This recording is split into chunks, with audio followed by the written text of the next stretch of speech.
বিষয় বিস্তারিত আলোচনা করতে স্টুডিওতে উপস্থিত রয়েছেন সহকর্মী সতীর্থ কর্মকার। সতীর্থ, আপনাকে স্বাগত জানাচ্ছি এখন বিদেশের আজকের আয়োজনে। আপনারই ব্যাক টু ব্যাক দুটি প্রতিবেদন আমরা দেখছিলাম। আপনার কাছে প্রথমে যে প্রশ্নটি করতে চাই সেটা হচ্ছে, পুতিন জেলেনস্কি বৈঠকের সম্ভাবনা কতটুকু, কি মনে হচ্ছে, এবং বিশ্লেষকরাই বা কি বলছেন? আর যদি একটু জানতে চাই যে ট্রাম্পকে বাদ দিয়ে ইউক্রেন রাশিয়াকে আলোচনা বসতে রাজি হবে, কি মনে হচ্ছে?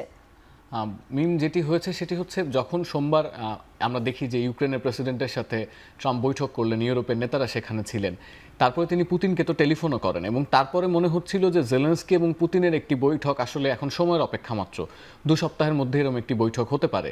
এবং সেখানে জেলেনস্কি এটি বলেছিলেন যে তার ত্রিপক্ষীয় বা দ্বিপক্ষীয় কোনো ধরনের বৈঠক করতেই কোনো সমস্যা নেই। তো ধারণা করা হচ্ছিল যে মার্কিন প্রেসিডেন্ট হয় নিজে উপস্থিত থাকবেন, অথবা মার্কিন যুক্তরাষ্ট্রের মধ্যস্থতাকারী কোনো দল সেখানে থাকবে এবং বাকি দুই পক্ষ অর্থাৎ ইউক্রেন এবং রাশিয়া এরকম করে একটি ত্রিপক্ষীয় বৈঠক হবে। কিন্তু এই কানাঘোষাটি শুরু হয়েছে গতকালকে। মার্কিন প্রেসিডেন্ট একটি রেডিওতে সাক্ষাৎকারে তিনি বলেছেন যে তার মনে হয় জেলেনস্কি পুতিন প্রথম বৈঠকে তার উপস্থিত থাকাটা অতটা প্রয়োজনীয় না, বৈঠকটি দ্বিপক্ষীয়ভাবে হওয়াটাই। এই কথাটি ট্রাম্প নিজেই বলেছেন রেডিওতে যে তিনি মনে করেন যে প্রথম বৈঠকে তার থাকাটা জরুরি না, যদি প্রয়োজন মনে করেন তিনি থাকবেন, কিন্তু প্রথম বৈঠকটা দ্বিপক্ষীয়ভাবেই সংকট সমাধানের কথা বলা হচ্ছে। এবং আমরা দেখেছি কিছুক্ষণ আগে বিবিসি একটি অনুসন্ধানী প্রতিবেদন করেছে, যেখানে তারা এক্সপ্লেইন করছে যে এই যে পুতিনের সাথে যে বৈঠকটি জেলেনস্কির, এটি নিয়ে ক্রেমলিন আশাবাদী না, অর্থাৎ রাশিয়া এই বৈঠকের ব্যাপারে খুব একটা আগ্রহী না, তারা এই বৈঠকটিকে খুব একটা গুরুত্ব দিচ্ছে না। আমরা গতকালকে দেখেছি রুশ পররাষ্ট্রমন্ত্রী বলছেন যে এই শান্তি আলোচনায় আসলে বিশেষজ্ঞদের অন্তর্ভুক্ত করা প্রয়োজন। তিনি ইঙ্গিত দিচ্ছেন যে এটি আসলে একদিনের বৈঠকে ইউক্রেনে শান্তি ফেরানো যাবে না, এই শান্তি ফেরানোর প্রক্রিয়াটি দীর্ঘ প্রক্রিয়া, ধাপে ধাপে যেতে হবে।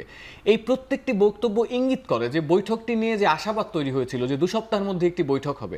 আমরা দেখেছি সুইজারল্যান্ডে স্থান নির্বাচন করা হয়েছে, ট্রাম্প প্রস্তাব করছেন হাঙ্গেরিতে বৈঠক করার, প্রস্তুতি যেমন একদিক দিকে চলছে, অন্যদিকে মস্কো তার বডি ল্যাঙ্গুয়েজ এটি বোঝানোর চেষ্টা করছে যে তারা এই মুহূর্তে এই বৈঠক নিয়ে অতটা সিরিয়াসও না, এবং তারা মনে করে যে একটি বৈঠকে জেলেনস্কি পুতিনের মুখোমুখি একটি বৈঠক থেকে এই সংকট সমাধান হবে না। এক্ষেত্রে রাশিয়া যে খুব একটা আগ্রহী না, আপনার কথার ভিত্তিতে যদি বলি, তাহলে কি এই ইউক্রেন রাশিয়ার সংঘাত আরো বাড়বে, কিংবা বিশ্বব্যাপী যে একটা সংকট তৈরি হয়েছে ইউক্রেন রাশিয়ার যুদ্ধের কারণে, সেই সংকট কি আরো বাড়তে পারে বলে মনে হয়? আসলে রাশিয়া এই বিষয়টি নিয়ে আগ্রহী না এই একটিমাত্র কারণে, রাশিয়ার যে শর্তটি ছিল আসলে, যে তারা ইউক্রেনের দুটি অঞ্চল ডনেস্ক এবং লুহান্স্ক, এই দুটি জায়গার আধিপত্য নিতে চায়। তারা, পুতিন যেমন যুদ্ধ শুরু আগে বলেছিলেন তিনি এই দুটি জায়গাকে স্বাধীন ভূখণ্ড হিসেবে ঘোষণা করবেন। এবং এখন এই মুহূর্তে দেখা যাচ্ছে যে যদি বৈঠকটি জেলেনস্কি পুতিন সরাসরি হয়, সেক্ষেত্রে জেলেনস্কি তো আগেই বলেছেন যে তিনি অঞ্চল ভাগাভাগির প্রশ্নে কোনো ছাড় দেবেন না। জেলেনস্কি যদি ছাড় না দেন, পুতিন যদি দুটি অঞ্চলের দাবি করেন, তাহলে তো বৈঠকটি কোনো নিষ্পত্তির জায়গায় যায় না। এবং ট্রাম্প যখন যে মুহূর্তে বলছেন যে তিনি মনে করেন সমাধানটি দ্বিপক্ষীয় বৈঠকের মাধ্যমে হওয়া দরকার, তার থাকার এখানে প্রয়োজনীয়তা নেই, বিশ্লেষকরা বলছেন এটি ইঙ্গিত করে যে ট্রাম্পও বুঝতে পেরেছেন যে খুব দ্রুত এই বৈঠক থেকে কোনো সমাধান আসবে না। কিন্তু তার মানে যে ইউক্রেন রাশিয়া সংঘাত বন্ধের সম্ভাব্যতাই বিলীন হয়ে যাচ্ছে বা এরকম কোনো প্রবাবিলিটি থাকছে না, বিষয়টি এরকম না। তবে যে আলোড়নটি তৈরি হয়েছিল যে পরপর দুটি বৈঠক হলো, পুতিনের সাথে কথা বললেন, জেলেনস্কির সাথে কথা বললেন, হয়তো 2 সপ্তাহ পরে আমরা 3 রাষ্ট্রপ্রধানের একটি বৈঠক দেখতাম এবং সেখান থেকে হয়তো একটি সলিউশন আসতো, ব্যাপারটি এত সহজ হবে না বলে আন্তর্জাতিক গণমাধ্যম এবং বিশ্লেষকরা বলছেন। মিম, যদি বৈঠকে বসে, তাহলে রাশিয়ার জায়গা থেকে রাশিয়াকে কি কি ছাড় দিতে হবে, কিংবা ইউক্রেনের জায়গা থেকে কি কি ছাড় দিতে হবে, আপনার কাছে আসলে কি মনে হয়? আপনি যদি খেয়াল করেন দেখবেন ট্রাম্প এই বৈঠকের ঘোষণা দেওয়ার পর কিন্তু বলেছিলেন যে জেলেনস্কিকে আরো ফ্লেক্সিবল হতে হবে, নমনীয় হতে হবে। এবং জেলেনস্কি ওখানে বলেছিলেন যে যখন ইউরোপের নেতাদের সাথে বৈঠক হয়, অঞ্চল ভাগাভাগির বিষয়টি নিয়ে তখন আলোচনা হয়, জেলেনস্কি বলেছিলেন এই বিষয়ে বাকি আলোচনা ত্রিপক্ষীয় বৈঠকে তিনি করতে চান। অর্থাৎ তিনি ইঙ্গিত দিয়েছিলেন যে অঞ্চল ভাগাভাগির বিষয়টি তিনি পুতিনের সাথে সরাসরি আলাপে যেতে চান। এই জায়গায় প্রথম অংশ যদি এটি হয় যে জেলেনস্কিকে আসলে কি কি ছাড় দিতে হবে, খুব সহজভাবেই পুতিন কিন্তু শর্ত দিয়েছেন যে, বা স্পষ্টভাবে বলেছেন যে ইউক্রেন নেটোতে অংশগ্রহণ করতে পারবে না, এবং যদি যুদ্ধবিরতি কার্যকর হয়, ইউক্রেনের শান্তি বা ইউক্রেনের নিরাপত্তা নিশ্চিতে নেটো বা ইউরোপের কোনো দেশের সেনারা ইউক্রেনে প্রবেশ করতে পারবে না। অন্যদিকে জেলেনস্কির জন্য তো এটি চিন্তার বিষয় যে যুদ্ধ শেষ হয়ে গেলেও তার অঞ্চলে নিরাপত্তা কে দেবে। সুতরাং এই যে বিষয়টি, নিরাপত্তা নিশ্চিতের ক্ষেত্রে জেলেনস্কি কোন শর্ত দেন, তিনি কি আসলে ইউরোপের মিত্র শক্তির সৈন্যদের তার অঞ্চলে চান কিনা, বা এই নিরাপত্তা নিশ্চিতে তিনি যুক্তরাষ্ট্রের কি ধরনের সহযোগিতা চান, এটি যেমন পরিষ্কার করতে হবে। অর্থাৎ নিরাপত্তা নিশ্চিতের ক্ষেত্রে ইউক্রেন বাইরে থেকে সেনা আনতে পারবে কিনা সেটি হয়তো জেলেনস্কিকে ছাড় দিতে হবে। জেলেনস্কিকে অঞ্চল ভাগাভাগির প্রশ্নেও ছাড় দিতে হবে, কারণ ওই ডনেস্ক এবং লুহান্স্কের যে বিষয়টা আমি বলছিলাম যে কারণে যুদ্ধটি শুরু, পুতিন বলেছিলেন যে এটির সাথে রাশিয়ার আসলে সংস্কৃতির সম্পর্ক আছে, এটি দুটি ভিন্ন স্বাধীন দেশ হওয়ার যোগ্যতা রাখে। সুতরাং অঞ্চল ভাগাভাগির ক্ষেত্রেও জেলেনস্কিকে ওই ছাড়টি দিতে হবে, না হলে পুতিন আসলে নমনীয় হবেন না। আর দ্বিতীয় যে অংশটি, যে পুতিনকে আসলে কি ছাড় দিতে হবে, পুতিন কি ছাড় দেবেন কিনা এটি আসলে প্রশ্নবিদ্ধ বিষয়। কারণ ট্রাম্প কিন্তু অনেকবার ইঙ্গিত দিয়েছেন যে পুতিন হয়তো ডিল করতে রাজি না, পুতিনকে আরো চরম পরিণতি ভোগ করতে হবে তিনি যদি শর্ত না মানেন। অর্থাৎ মার্কিন প্রেসিডেন্ট এই আভাসটি আগেই দিয়ে রেখেছেন যে তার পুতিনের সাথে কথা বলে মনে হয়েছে রাশিয়া এই মুহূর্তে কোনো ছাড় দেওয়ার জন্য প্রস্তুত না, বা রাশিয়া এই মুহূর্তে কোনো ছাড়ের রাজনীতিতে যেতে চায় না, কারণ যুদ্ধে তো রাশিয়া ব্যাকফুটে নেই। এমন তো না যে এই যুদ্ধটি চালিয়ে গেলে রাশিয়ার জন্য কোনো সমস্যা। সুতরাং রাশিয়া হয়তো এরকমই কোনো শর্ত দেবে যে এই পার্টিকুলার জিনিসটি, অর্থাৎ ডনেস্ক লুহান্স এরকম দুটি অঞ্চলের আধিপত্য তাদের হাতে ছেড়ে দিতে হবে, এই ধরনের কোনো শর্ত আমার ধারণা পুতিন দেবেন এবং সেই শর্ত মানতেই হবে। পুতিন আদৌ কোনো ছাড় দেবেন কিনা এটি আসলে কমপ্লিকেটেড, আপাতত মনে হচ্ছে দেবেন না। এবং এই ক্ষেত্রে বিশ্লেষকরা বলছেন যে ধারণা করা হচ্ছিল ট্রাম্প হয়তো চাপ দিয়ে পুতিনকে নমনীয় করতে পারেন, কিন্তু মার্কিন গণমাধ্যম বলছে এটির অবস্থা আসলে এই মুহূর্তে নেই। কারণ পুতিন এমন এক ধরনের কূটনীতিতে বিশ্বাস করেন যে কূটনীতিতে তিনি আসলে চাপ বা তার উপর কোনো কিছু জোর দিলে তিনি সেটি মেনে নেন এমন না, বরং তিনি উল্টো পদক্ষেপ নেন। সেক্ষেত্রে ইউরোপের মিত্র শক্তি এবং ইউক্রেনের সাথে রাশিয়ার মারাত্মক ধরনের সংঘাতে জড়িয়ে যেতে পারে যদি পুতিন এই আলোচনা থেকে তিনি যেটি চান সেটি না পান। ধারণা করা যাচ্ছে যে জেলেনস্কিকেই আসলে ছাড় দিয়ে এই আলোচনায় আসতে হবে, পুতিন হয়তো ছাড় দেবেন না। আসলে আপনি যেটা বলছিলেন যে রাশিয়াকে একমাত্র ট্রাম্প চাইলে চাপ দিতে পারবেন, তবে রাশিয়া চাপ নেওয়ার মতো সম্ভাবনা নেই খুব একটা। চাপ যদি দেয়ারই হতো তাহলে তো আমরা শুনতেই পেতাম যে এই বৈঠকে ট্রাম্পও থাকছেন। ট্রাম্প কিন্তু নিজে থেকেই এই বৈঠকে প্রাথমিকভাবে বলছেন যে দ্বিপক্ষীয় বৈঠক হওয়া উচিত, সে এই বৈঠকে থাকতে রাজি নন। আচ্ছা, এরপরে আমি যে বিষয়টি জানতে চাই সেটি হচ্ছে যে পুতিন জেলেনস্কি বৈঠক ঘিরে এখন মূল আলোচনার বিষয় হচ্ছে সেটি ইউক্রেনের নিরাপত্তা। তাহলে শান্তি চুক্তি হলে যুক্তরাষ্ট্র কিংবা ইইউ এই যে এই দুটি সেই জায়গা থেকে ভবিষ্যতে ইউক্রেনকে কতটা নিরাপত্তা দিতে পারে?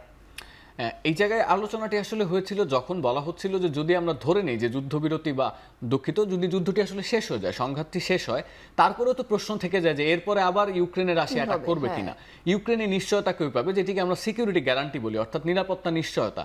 সেখানে প্রথমে ট্রাম্প জেলেনস্কির সাথে বৈঠকে বলেন যে এই নিরাপত্তার পর্যবেক্ষণের দায়িত্বটি যুক্তরাষ্ট্র নেবে, অর্থাৎ যুক্তরাষ্ট্র এই সিকিউরিটি গ্যারান্টি এনশিওর করবে। কিন্তু তারপরে ট্রাম্প আবার পরিষ্কার করেন এবং হোয়াইট হাউসের প্রেস সেক্রেটারি গতকালকে আরও একবার যেটি বলেছেন যে পরিস্থিতি যাই হোক না কেন ইউক্রেনে কখনোই মার্কিন সেনা পাঠানো হবে না, এই ধরনের সম্ভাবনা ট্রাম্প নাকচ করেছেন। সুতরাং ইউক্রেনের নিরাপত্তা নিশ্চিতের প্রশ্নে কখনোই যুক্তরাষ্ট্র ইউক্রেনীয় ভূখণ্ডে তাদের সোলজার পাঠাবে না। তখন আসে এই জায়গাটিতে যে আমরা জানি যে কলিশন অফ উইলিং নামে ইউরোপের মিত্র শক্তির একটি জোট আছে, যে জোটটি আসলে গতকালকে স্টারমারের নেতৃত্বে ব্রিটিশ প্রধানমন্ত্রীর নেতৃত্বে একটি বৈঠকও করেছে।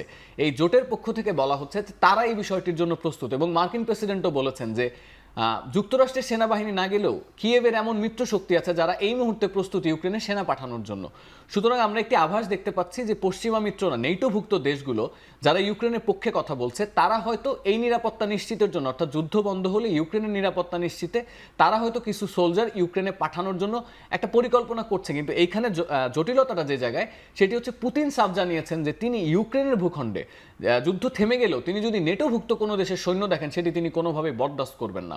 সুতরাং এই যে নিরাপত্তা নিশ্চিতের প্রশ্নে ইউক্রেন বলছে তার নিরাপত্তা দরকার, তার বাইরের দেশের সৈন্য দিয়েও অন্তত তার আঞ্চলিক অখণ্ডতা রক্ষার ক্ষেত্রেও তো তার আসলে ওই নিরাপত্তাটি নিশ্চিত করা প্রয়োজন, যেটি এই কলিশন অফ উইলিং অর্থাৎ যুক্তরাজ্য, ফ্রান্স, জার্মানি এরা যেটি বলার চেষ্টা করছে যে তারা এই নিরাপত্তাটি দেবে, এটি ইউক্রেনের প্রয়োজন হলেও এখানে পুতিন সরাসরি বিরোধিতা করছেন। সুতরাং এরকম কোনো সম্ভাব্যতা তৈরি হলে যদি আসলেই ইউরোপীয় মিত্র শক্তিরা ইউক্রেনে সেনাবাহিনী পাঠায়, সেক্ষেত্রে আসলে সংঘাতটি আরও বড় হয়ে যাবে কিনা, সেক্ষেত্রে রাশিয়া দ্বিতীয়বারের মতো আবার ইউক্রেন আক্রমণ করবে কিনা সেই সম্ভাবনা থাকে। কারণ আপনি জানবেন হয়তো যে আন্তর্জাতিক বিশ্লেষকরা বলেন যে পুতিন আসলে কোনো শর্ত, কোনো সমঝোতা চুক্তি মেনে সারা জীবন পদক্ষেপ নিয়েছেন এমন না, শর্ত ভাঙা, সমঝোতার চুক্তি উড়িয়ে দেয় এটি তার স্বভাবের মধ্যে পড়ে।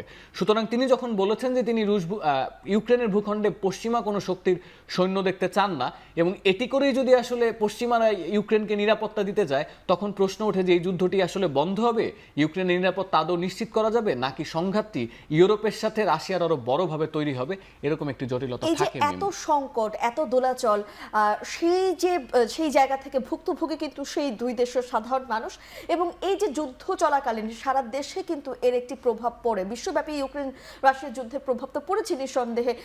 দ্রব্যমূল্যের ঊর্ধ্বগতি হয়েছে, পাশাপাশি আরও অনেক কিছুই কিন্তু আমরা যদি বলি, সেই জায়গা থেকে এই যে এই বিষয়গুলো আসলে আগামীতে ভবিষ্যৎটা কি হবে যদি এই যুদ্ধ না থামে, কিংবা এই সংকট আগামী দিনে, যুদ্ধ এখন যদি থেমেও যে আপনি পরবর্তীতে যে কথাগুলো বলছিলেন যে এই ধরনের সংকট আবার নতুন করে দেখা দিতে পারে, সেই সংকটগুলো যদি দেখা দেয় আগামী দিনে আসলে কি আবার নতুন করে সংকট তৈরি হতে পারে পুরো বিশ্বব্যাপী, কি মনে হয়?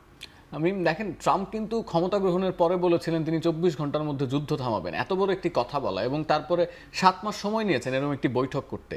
আমরা দেখেছি যে ইউরোপের নেতারা যে পরিমাণ ওয়াশিংটনের সামনে যোগাযোগ রাখছেন, জেলেনস্কির সাথে যেভাবে কথা বলছেন, বিশ্বব্যাপী একটি উত্তেজনা তৈরি হয়েছে যে এই যুদ্ধটি বন্ধে। সুতরাং এটি এক বাক্যে স্বীকার করে নেওয়া যায় যে ইউক্রেন রাশিয়া সংঘাত বন্ধের পেছনে বড় বড় রাষ্ট্রের মারাত্মক স্বার্থ আছে।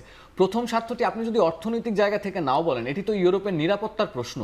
আজকে যদি রাশিয়া একটি দেশের উপর আক্রমণ করে সেই দেশকে 3 বছর ধরে সেই দেশে অভিযান চালায় এবং যুক্তরাষ্ট্র সেই দেশকে সহায়তা করার পরও রাশিয়া সেই যুদ্ধ না থামায়, তাহলে ইউরোপের প্রত্যেকটি দেশের নিরাপত্তাই তো ঝুঁকির মুখে, প্রশ্নের সামনে। এবং দ্বিতীয় যে বিষয়টি সেটি হচ্ছে বাণিজ্যের কথা। যদি আপনি বলেন যে ইউক্রেনকে ইউরোপের রুটির ঝুড়ি বলা হয়, সো এই যে খাদ্য রপ্তানির যে বিষয়গুলো, রাশিয়ার তেল কম দামে, এই তেল ভারত কিনছে কি কিনছে না, সে ভারতকে নিয়ে আবার এটার জন্য ওয়াশিংটনের অসন্তোষ। সুতরাং বিশ্ব বাণিজ্য ব্যবস্থায় এটি নিয়ে তো একটি দোলাচল তৈরি হয়েছেই। এবং ইউরোপের মিত্র শক্তিরা কিন্তু বারবার বলছেন যে এই যুদ্ধটি প্রলম্বিত হলে তাদের নিরাপত্তা নিয়ে তাদেরকে সংশয় থাকতে হবে। সুতরাং সম্ভবত এই নেতারা তারা যে কোনো মূল্যে এই যুদ্ধটি থামানোরই প্রচেষ্টা করছেন। সংঘাতটি আরও বেশ কিছুদিন চলবে, বা যদি সংঘাত বন্ধ হয়, নিরাপত্তার প্রশ্নে ইউক্রেনে যদি পশ্চিমা সৈন্যরা ঢোকে, সেখানে রাশিয়া আরেকবার আক্রমণ করবে। আমার ধারণা এই বিষয়গুলো আগে নিষ্পত্তি করেই আসলে তারপরে যুদ্ধবন্ধের প্রচেষ্টাটি করা হবে। কিন্তু উদ্যোগ দেখে, অর্থাৎ ট্রাম্পের আগ্রহ এবং পশ্চিমা নেতাদের যে তৎপরতা, সেটি দেখে মনে হচ্ছে যে খুব বেশি দিন এই যুদ্ধটি চলবে না। জোর করে হলেও এক ধরনের সমাধানে আসলে জেলেনস্কিকে আসতে হবে। সম্ভবত রাশিয়াকে কর্নারস্টোন করা যাবে না, রাশিয়ার যেটি প্রয়োজন রাশিয়া সেটি নিয়েই ছাড়বে। সম্ভবত ইউক্রেনকে আসলে কিছু জিনিস ছাড় দিয়ে যুদ্ধটি বন্ধে, অর্থাৎ সংঘাতটি নিরসনে শান্তি প্রক্রিয়া কিছুটা অগ্রসর হতে হবে। আপনাকে ধন্যবাদ আমাদের সঙ্গে এখন বিদেশে যুক্ত হওয়ার জন্য।